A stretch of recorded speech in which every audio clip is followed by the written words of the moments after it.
வணக்கம் நண்பா. இன்றைக்கி நம்ம என்ன பார்க்க போகிறோம்னா, அரசு மானியத்தில் 2 ஏக்கருக்கு கரும்பு போட்டு கொடுத்தோம். அதுதான் இன்றைக்கி வீடியோவை பார்க்க போகிறோம். ஃபஸ்ட்டாக நம்ம எப்பவும் போல் குழியில் பைப்பு போட தொடங்கியாச்சு, நானும் என் தம்பியும். உங்களுக்கும் கரும்புக்கு சொட்டு நீர் பாசனம் போடணும்னா கீழே நம்பர் தரேன், அந்த நம்பருக்கு கான்டாக்ட் பண்ணி தகவலை தெரிஞ்சுக்கலாம். கரும்புக்கு எப்போவுமே சப்ளைன் பைப்பு 2 இன்ச்சும் கனெக்டிங் சப்ளைன் 1.25 போடுவோம்.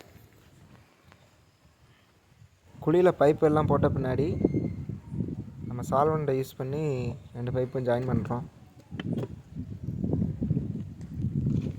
கரும்புக்கு சொட்டு நீர் பாசனம் போடுற மூலயமா நமக்கு வேலை நேரம் கம்மியாகுது.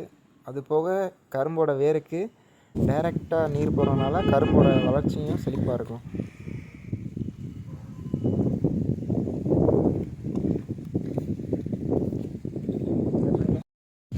பைப்பெல்லாம் விரித்து ஓட்டின பின்னாடி நம்ம ஓஸ் விரிச்சிருக்கோம். 40 centimetre hose, 16 mm inline lateral. அடுத்ததாக நம்ம 16 mm ட்ரில் பிட்டை யூஸ் பண்ணி 4.5 அடிக்கு ஒரு பார் வந்திருக்கு. அதுக்கேற்ற மாதிரி நம்ம ஹோல்ஸ் போட்டாச்சு நேராக.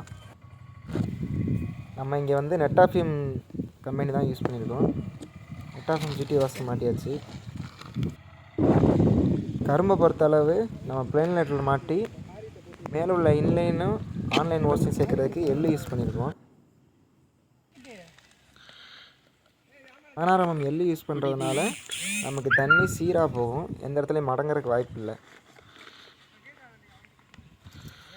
இடத்துக்கு உள்ள வேலைப்பெல்லாம் முடிச்சாச்சு நண்பா. அடுத்ததாக நம்ம ப்ளஸ் வால்வுக்கு தேவையான பிட்டை வைக்க ஆரம்பிச்சாச்சு. இப்போ நம்ம பார்த்தோன்னா ஒரு வால்வுக்கு 3 ஏர் வால்வு 3 ப்ளஸ் வால்வு கனெக்ட் பண்ணி வைப்போம். அதே மாதிரி நம்ம டீ யூஸ் பண்ணி ப்ளஸ் வால்வும் 1.4க்கு 1 இன்ச் எஃப்டியை போட்டு 1 இன்ச் ஏர் வால்வும் செட் பண்ணியிருக்கோம்.